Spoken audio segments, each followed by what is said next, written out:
8월 1일 오늘의 경제 상식. 공급망이란 공급망은 제품이 생산돼 소비자에게 전달되기까지의 모든 과정을 말해요. 원자재 조달부터 생산, 운송, 유통까지 연결된 흐름이죠. 전 세계 경제는 이 복잡한 공급망 위에 움직입니다. 공급망의 한 요소만 막혀도 전체 흐름이 마비돼요. 예를 들어 반도체 부족은 자동차 생산까지 중단시킬 수 있죠. 그래서 기업들은 공급망을 안정적으로 유지하려 했습니다. 많은 기업이 부품을 세계 각지에서 조달합니다. 글로벌화 전략은 비용 절감 효과를 가져오지만 외부 충격에 대한 취약성을 증가시키는 단점도 존재합니다. 전쟁, 팬데믹 등 단일 사건만으로도 큰 파급 효과를 야기할 수 있습니다. 공급망 리스크는 기업 실적 및 주가에 직접적인 영향을 미칩니다. 따라서 투자자는 물류 및 무역 흐름을 꼼꼼히 분석해야 합니다. 제품 매출 증가와 더불어 안정적인 공급 체계를 확보하는 것도 중요하기 때문입니다. 경제 아는 척 정립 완료. 8월 2일 오늘의 경제 상식은 경기 선행지수. 앞으로 경기 흐름을 예측하는데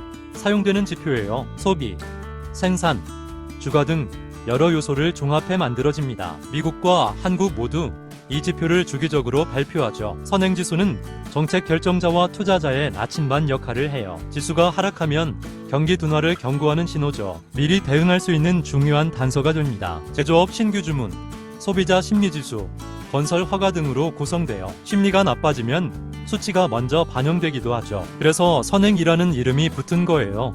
지수가 개선되면 주가 반등 가능성도 높아져요. 반대로 하락세면 방어적인 포트폴리오가 필요할 수 있어요. 금리 정책 변화도 함께 고려해야 합니다. 경기 선행지수는 경기의 방향을 미리 알려주는 지표예요. 미리 대비하면 기회를 선점할 수 있죠. 투자자와 정책 입안자 모두가 주목하는 지표입니다. 경기 선행지수도 아는 척 할 수 있겠죠. 8월 3일 금주의 경제 이슈 정리. 이슈 1. 한미 관세 협상 타결. 한미 양국은 상호 관세 협상을 마쳤습니다. 한국은 협상에서 주요 품목에 대해 15% 관세를 적용하기로 했습니다. 이번 협상은 새로운 무역 질서에 맞춰 양국의 경제 협력 관계를 강화하는 조치입니다. 이슈 2. 반도체 수출 증가. 반도체 수출이 작년 대비 15% 증가해 100억 달러를 돌파했습니다. 수요 증가와 기술력 향상으로 달성한 성과입니다. 반도체 산업은 주요 성장 동력이며 수출 확대가 예상됩니다. 다만 미국의 반도체 규제와 중국의 수출 둔화는 잠재적 리스크입니다. 이슈 3. 자율주행 사고와 법적 책임. 8월 1일 테슬라는 자율주행 시스템 관련 사망사고에서 일부 패소하며 배상 판결을 받았습니다. 이는 자율주행의 안전성을 부각시켰습니다. 기술 상용화가 가속화되는 가운데 이번 판결은 전 세계 자율주행 기술에 대한 논의를 촉발할 것입니다. 8월 4일 오늘의 경제 상식. CPI란 소비자 물가지수는 일반 가게가 소비하는 물건과 서비스 가격 변화를 나타내는 공식 통계 지표입니다. 장바구니 물가를 수치로 보여주는 역할을 합니다. 물가 상승은 생활비 증가로 이어져 같은 월급으로도 구매할 수 있는 품목이 줄어 실질 소득을 감소시킵니다. 따라서 CPI 상승은 국민 경제 전반에 부담을 줍니다. 안정적인 물가는 소비와 투자의 예측 가능성을 줘요. 물가가 급등하거나 급락하면 기업과 가게 모두 혼란을 겪죠. 그래서 중앙은행은 CPI를 기준으로 통화정책을 결정해요. CPI가 높아지면 물가 안정을 위해 기준금리를 인상하고 낮아지면 경기 부양을 위해 금리를 낮춥니다. CPI는 금리 결정의 중요한 참고 지표입니다. 투자자들은 CPI에 민감히 반응하며 물가가 예상보다 높으면 주식은 흔들리고 채권 금리는 오릅니다. 발표일에는 금융시장 전체가 긴장합니다. CPI도 이해할 수 있겠죠? 8월 5일 오늘의 경제 상식. 양적 완화란? 양적 완화는 중앙은행이 경기 침체 시 국채나 채권을 사들이는 방식으로 시장에 돈을 공급하는 비상 조치입니다. 경기 악화로 기업과 소비자의 지갑이 다치면 중앙은행은 대출을 쉽게 만들어 소비를 유도합니다. 이는 경제를 살리기 위한 돈의 순환을 빠르게 하는 전략입니다. 중앙은행은 시중의 국채나 MBS를 직접 매입하여 시중은행에 현금을 공급합니다. 이 현금은 기업과 개인에게 전달되는 효과를 갖습니다. 금리 하락은 주가 상승과 자산시장 활성화에 기여하지만 과도하게 낮아지면 인플레이션이나 자산 거품을 유발할 수 있습니다. 따라서 적정한 시기 및 강도 설정이 중요합니다. 양적 완화는 돈을 풀어서 경제를 살리는 정책이지만 과하면 경제를 뒤흔들 수 있는 단점이 있습니다. 금리, 물가, 투자 시장과의 연결성을 함께 고려해야 합니다. 양적 완화도 아는 척 할 수 있겠죠?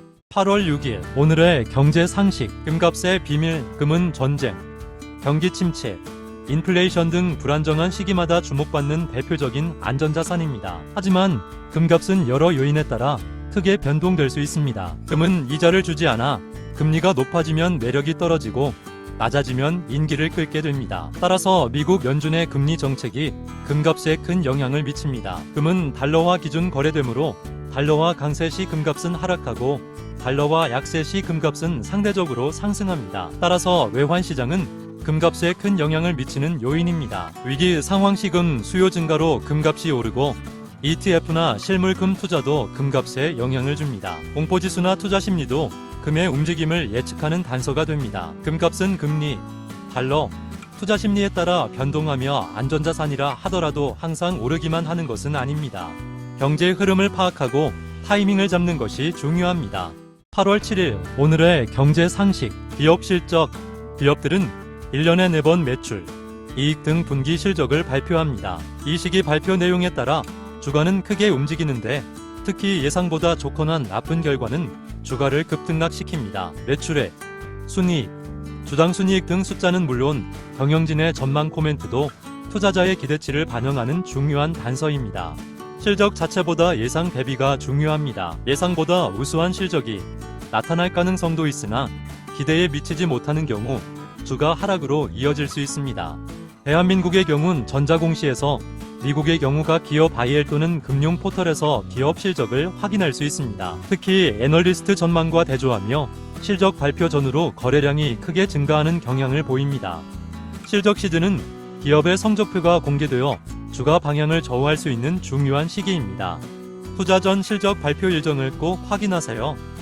8월 8일 오늘의 경제 상식. 경제지표 보는 법. 경제지표는 국가 경제의 건강 상태를 보여주는 숫자로 고용, 생산, 소비 심리는 시장에 큰 영향을 줍니다. 오늘은 대표 지표 3가지를 살펴보겠습니다. 미국의 비농업 고용자 수, 실업률, 시간당 임금은 중요한 경제 지표입니다. 고용 증가는 경기 호황을 의미하지만 급격한 임금 상승은 인플레를 초래할 수 있습니다. PMI는 제조업과 서비스업의 확장 및 위축을 보여주는 선행 지표입니다. 50 이상이면 확장, 이하면 경기 위축으로 해석합니다. 소비자들의 경제에 대한 기대감 또한 중요합니다. 소득, 고용, 물가 등에 대한 기대감을 점수로 나타낸 심리지표는 소비가 경제의 절반 이상인 만큼 중요합니다. 고용, 생산, 소비 심리지표는 시장의 방향을 결정하며 발표 일정과 예상치를 미리 확인하는 습관은 경제를 이해하는 데 도움이 됩니다. 이를 통해 투자가 쉬워질 수 있습니다.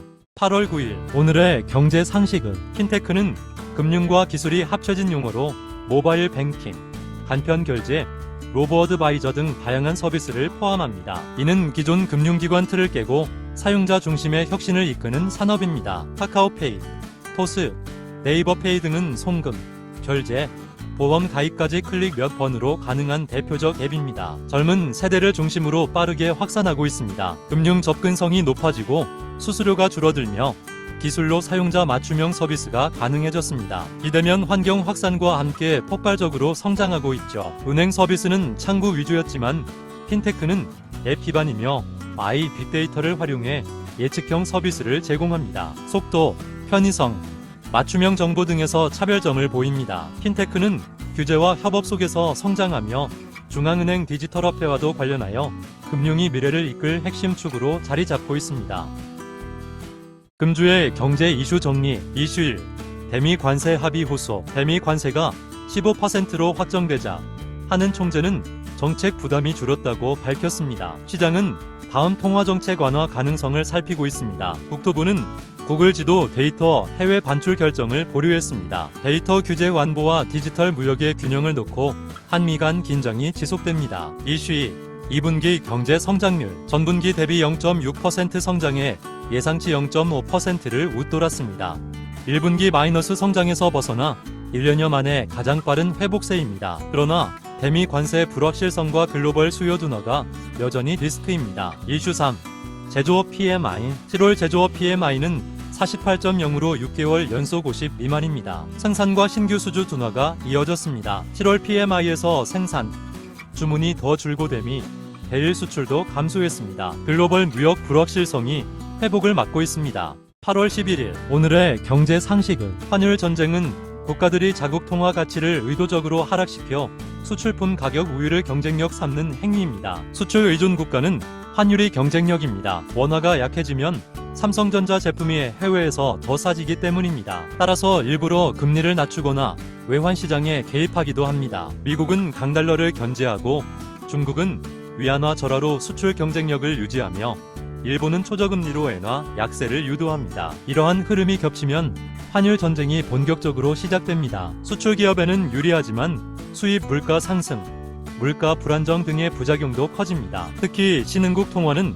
급변동 위험이 커지기 때문에 환율 변동성은 투자자에게 중요한 변수입니다. 환율 전쟁은 글로벌 경쟁 속에서 나타나는 숨은 경제 전쟁입니다. 통화 정책, 무역 수지, 국제 갈등까지 얽혀 있죠. 뉴스에서 환율이 나오면 아는 척 할 수 있겠죠. 8월 12일 오늘의 경제 상식 마이너스 금리. 마이너스 금리는 예금 시 이자를 지급받는 대신 오히려 수수료를 지불하는 개념의 금리입니다. 즉 은행에 예치한 금액이 감소할 수 있음을 의미합니다. 이는 중앙은행이 경기 부양을 위해 시중 유동성을 확대하고자 도입하는 제도입니다. 경제 침체와 물가 하락 시 소비 촉진을 통해 경제를 활성화하기 위해 마이너스 금리가 시행됩니다. 기업과 가계의 대출을 유도하여 경제에 활력을 불어넣는 것이 핵심 의도입니다. 유럽중앙은행, 일본은행 등을 중심으로 마이너스 금리가 시행된 바 있습니다. 그러나 은행 수익성 악화, 부작용 발생 등의 문제점이 제기되면서 마이너스 금리는 비상조치로 인식되고 있습니다. 경기 부양 효과는 있지만 장기적으로 예금자 불만이나 자산시장 왜곡 등 부작용이 심각할 수 있습니다. 따라서 대부분의 국가는 신중한 접근 방안을 모색하고 있습니다. 그 신기한 경제 이야기죠.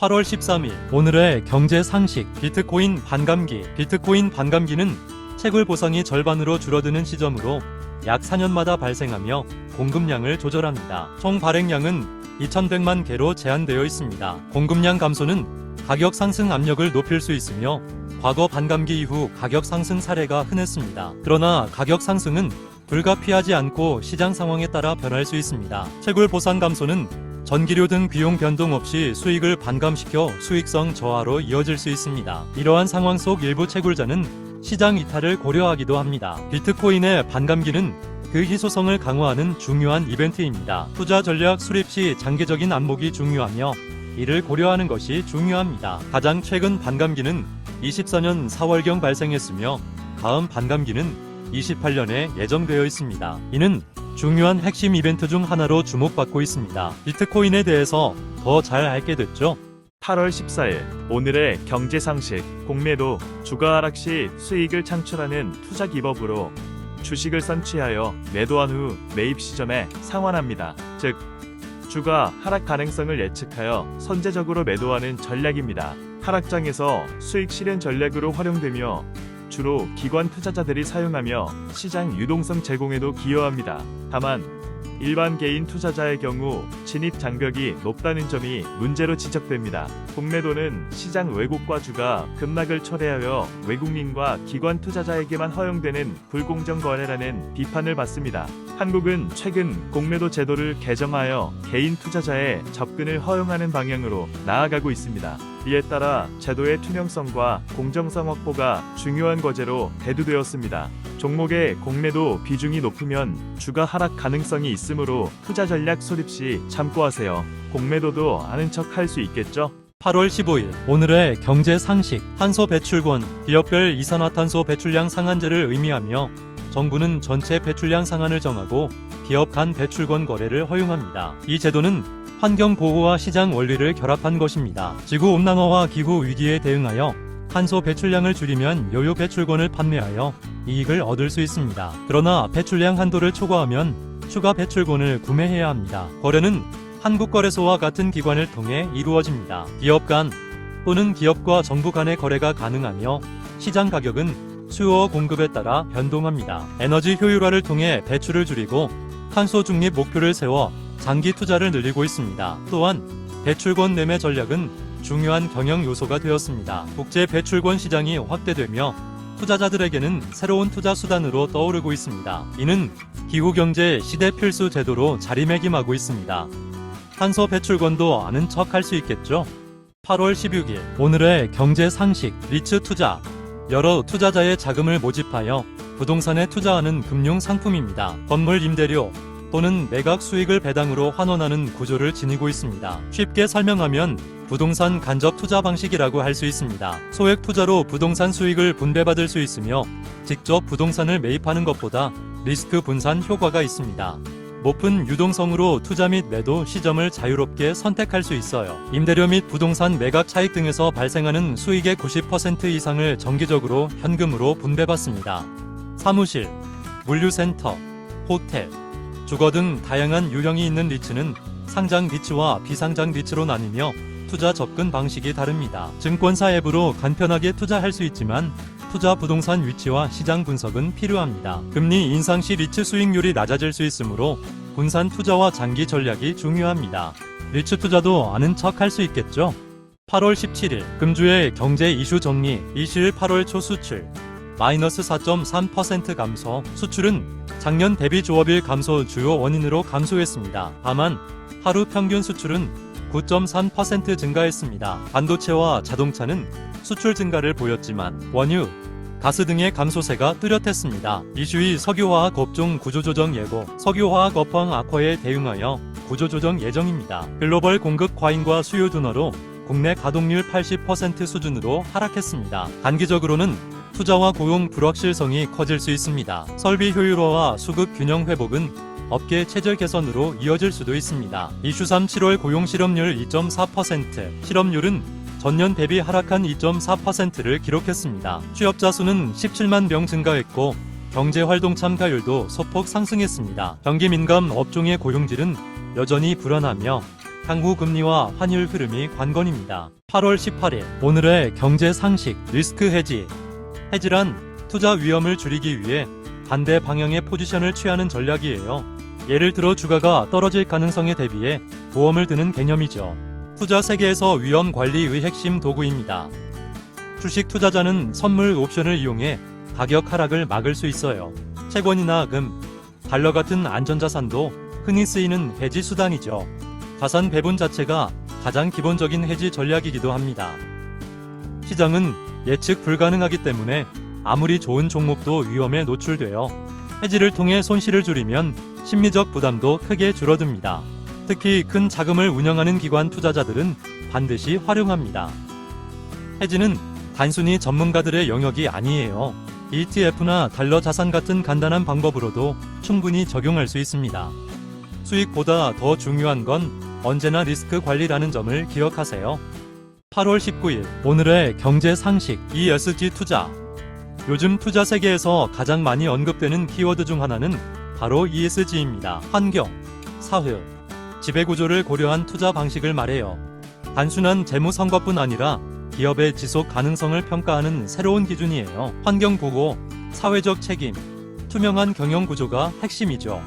기후 변화와 사회적 문제에 대한 관심이 높아지면서 ESG는 투자자들의 필수 고려 요소가 됐습니다. 특히 장기적 안정성을 원하는 기관 투자자들에게 큰 비중을 차지해요. 애플, 테슬라와 같은 글로벌 기업들은 ESG 평가에서 높은 점수를 받고 있습니다. 이와 반대로 ESG를 소홀히 하는 기업은 투자자들에게 외면받을 수 있습니다.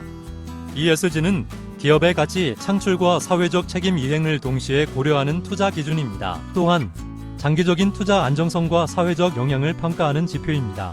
ESG도 아는 척 할 수 있겠죠? 8월 20일 오늘의 경제 상식 파생상품, 주식, 채권 외에도 다양한 금융상품이 존재합니다. 그 중에서도 파생상품은 대표적인 예시입니다.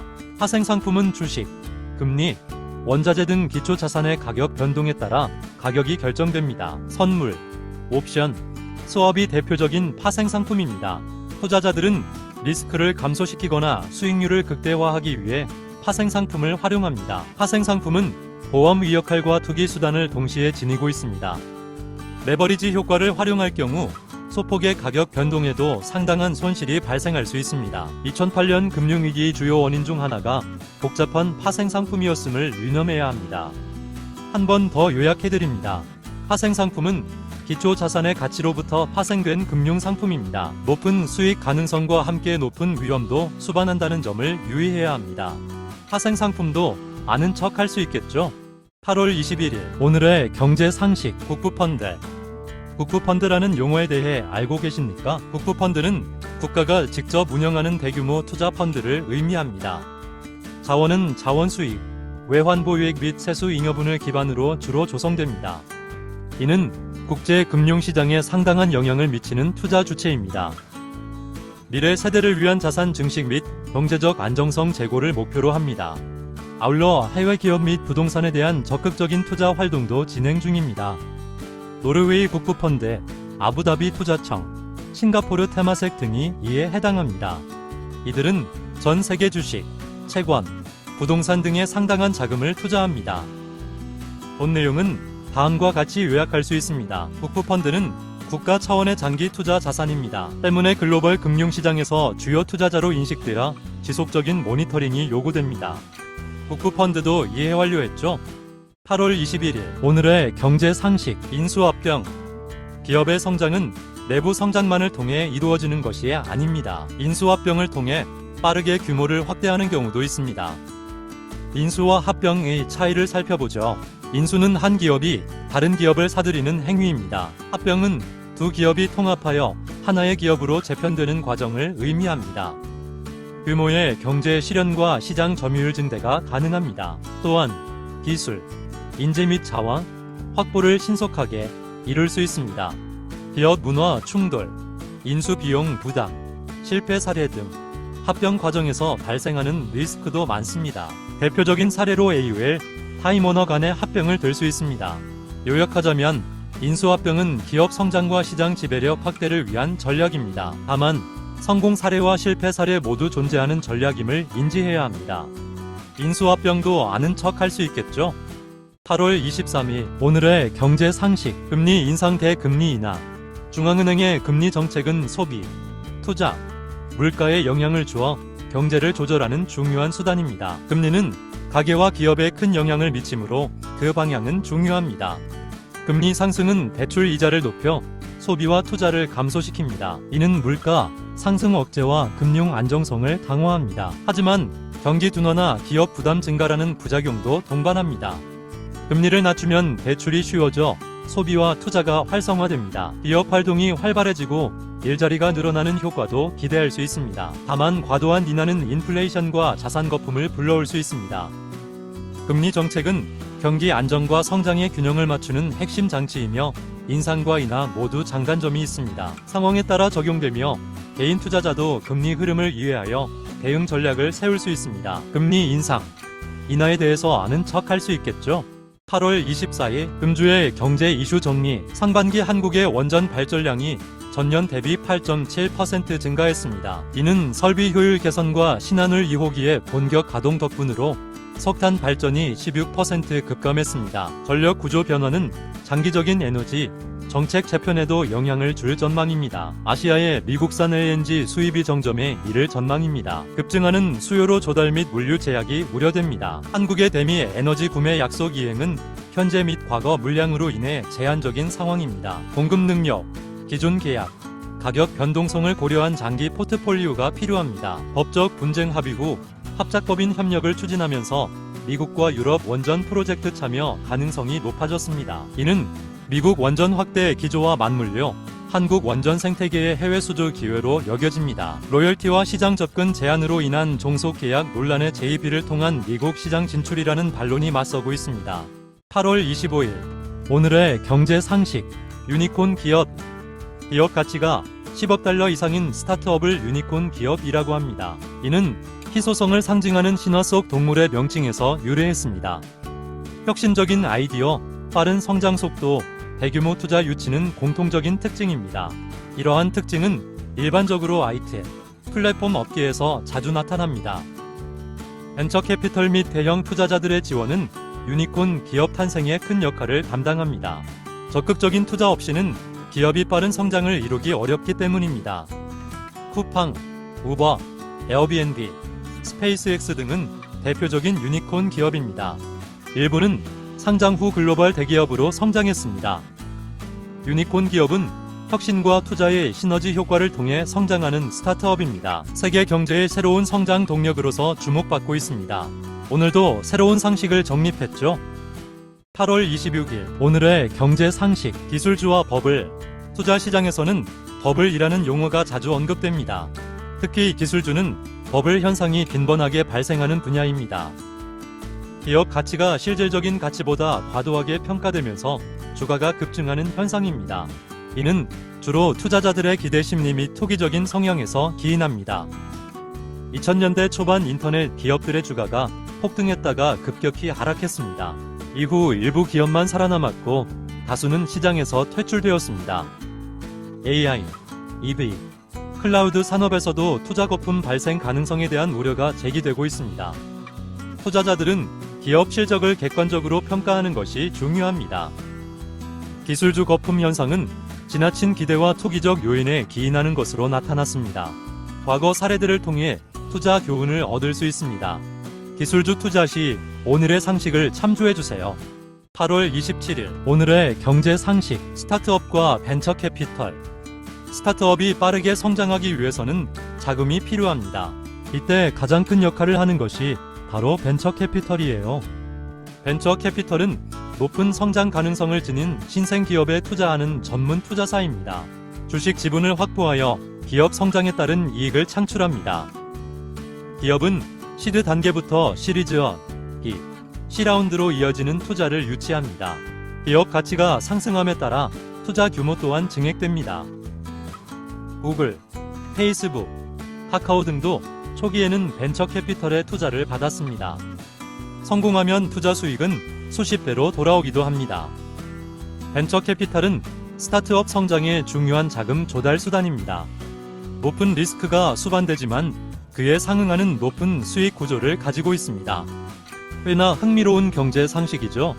8월 28일 오늘의 경제 상식 원자재 가격이 경제에 미치는 영향은 유가, 곡물, 금속 등의 원자재 가격은 세계 경제에 큰 영향을 미칩니다. 물가와 환율 또한 이러한 원자재 가격 변동에 중요한 영향을 받습니다. 유가 상승은 생산비 및 물류비 상승을 야기하여 물가 상승으로 이어질 수 있습니다. 반대로 유가 하락은 경기 활성화 효과를 가져올 수 있습니다. 곡물 가격은 식품 물가와 직접적인 관련이 있습니다. 세계 식량 안보 및 정치적 긴장 상황에 영향을 미치기도 합니다. 구리, 리튬 등의 자원은 전기차 및 배터리 산업의 핵심 원재료입니다. 수요와 공급 변화에 따라 산업 경쟁력이 저하됩니다. 요약해드리겠습니다. 원자재 가격은 세계 경제의 건전성을 가늠하는 바로미터입니다. 물가, 환율, 산업 구조에 이르기까지 경제 전반에 걸쳐 중요한 영향을 미치는 핵심 변수입니다. 오늘도 새로운 상식을 정립했죠. 8월 29일 오늘의 경제 상식 핀테크. 핀테크는 금융과 기술의 융합입니다. 최근 가장 빠르게 성장하는 금융 혁신 분야입니다. 모바일 뱅킹, 간편 결제, 로보 어드바이저, 블록체인 송금 등이 주요 서비스입니다. 이를 통해 사용자 편의성과 효율성을 크게 향상할 수 있습니다. 전통적으로 은행과 카드사가 담당했던 역할이 점차 축소되고 있습니다. 그 자리를 스타트업과 빅테크 기업이 대체하며 금융시장을 선도하고 있습니다. 보안, 개인정보 보호, 금융규제 문제는 여전히 중요한 과제로 남아 있습니다. 그러나 혁신 흐름 자체는 계속해서 확산될 것으로 예상됩니다. 요약해드릴게요. 핀테크는 금융 분야의 디지털 혁신을 의미합니다. 사용자를 최우선으로 하여 빠르고 편리한 서비스를 제공합니다. 핀테크도 아는 척 할만하죠. 8월 30일 오늘의 경제 상식 고정환율제 대변동환율제. 환율은 국가 경제의 핵심 요소와 밀접한 관련성을 지닙니다. 특히 환율 제도는 크게 두 가지로 분류됩니다. 바로 고정환율제와 변동환율제죠. 고정환율제는 국가가 자국 통화를 달러와 같은 특정 외화에 고정하는 환율 제도입니다. 환율 안정성이 높다는 장점이 있지만 외환 보유액 부족 시 유지가 어려울 수 있습니다. 변동환율제에서 환율은 시장 수요와 공급에 따라 결정됩니다. 탄력적이지만 급격한 변동성을 동반한다는 단점이 있습니다. 홍콩은 고정환율제를, 미국과 한국은 변동환율제를 각각 채택했습니다. 각국의 경제 상황에 따라 환율 제도가 다르게 운영됩니다.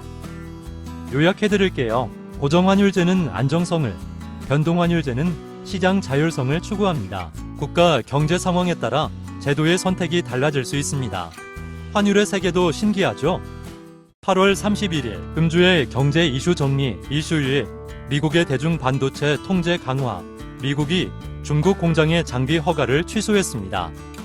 단기 가동 차질과 메모리 공급망 불확실성이 커졌습니다. 중국 의존을 줄이고 생산 다변화를 검토해야 합니다. 메모리 가격 변동성 확대도 우려됩니다. 이슈 2. 석유화학 구조조정 가속. 석유화학사가 과잉 해소를 위해 나프타 크래커 축소를 추진 중입니다. 일부 설비 폐수 조정이 현실화될 전망입니다. 나프타 수요 감소로 파생제품 생산도 줄 수밖에 없습니다. 구조조정 효과는 1년 이상 걸릴 수 있습니다. 이슈 3. 2026년 확장 예산안. 정부는 내년 지출을 늘리고 산업 투자를 확대해 경기 부양 기조를 강화했습니다. 연구개발 중심 성장 전략이 강조됩니다. 재정 적자는 GDP 대비 4.0%로 확대되고 국채 발행도 232조 원에 달할 전망입니다. 성장 투자와 건전성 균형이 과제로 떠올랐습니다.